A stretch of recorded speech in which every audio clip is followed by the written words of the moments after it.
Hello. हे मस्त एक पार्सल मला रिसीव्ह झालेलं आहे खानदेशी मसाले यांच्याकडून. अंबिका फूड्स जे आहे जळगावचं, त्यांनी मला हे पार्सल पाठवलं आहे. त्याच्यात शेवभाजी मसाला, मटण मसाला, गरम मसाला, स्पेशल त्यांचे असे खडे मसाले, त्याच्यानंतर मिसळ मसाला आणि अजून खिचडी मसाला हा पाठवला आहे आणि उपास भाजणी पण पाठवलेली आहे.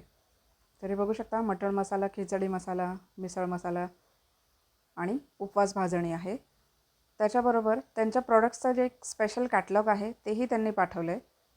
तर त्याच्यामध्ये ड्राय डेट्स आहेत आणि विविध खडे मसाले आहेत, पावडर्ड मसाले आहेत. तर तुम्हाला हवं तसं तुम्ही ऑर्डर करू शकता. अप्रतिम मसाले आहेत, नक्की ट्राय करून बघा. यांचा जो खिचडी मसाला आहे याचा व्हिडिओ मी ऑलरेडी आधी पोस्ट केलेला आहे. त्याची लिंक मी खाली कमेंट्समध्ये दिलेली आहे. तर आज जे आहे यांची मी स्पेशल उपवास भाजणी ट्राय करणार आहे. ह्याचं 1 वाटी भाजणी घेतली आहे मी. त्याच्यामध्ये 1 बटाटा किसून घातलेला आहे, कच्चा बटाटा आहे.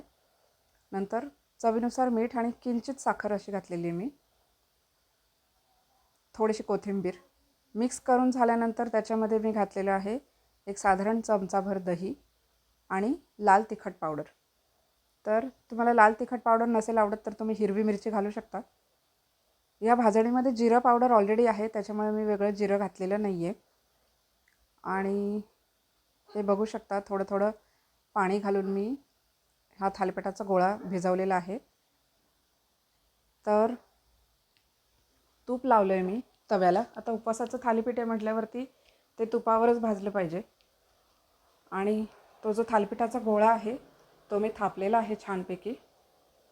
मध्ये पुन्हा होल करून पुन्हा तूप सोडलेलं आहे आणि तव्यावरती दोन्ही साईडने छान असं खरपूस भाजून घेतलेलं आहे. हे बघू शकता, झाकण ठेवून मी भाजलेलं आहे. आता एका साईडने मस्त असं भाजल्यावरती मी ते उलटलं आहे उलटण्याने. ह्याचा क्रस्ट बघू शकता, ह्याच्यावरूनच अंदाज येतो थालीपीठ अतिशय खुसखुशीत खमंग मस्त झालेलं आहे. तर याच्यामध्ये राजगिरा, वरई आणि साबुदाण्याचं पीठ आहे आणि थोडंसं जिरे पावडर पण आहे.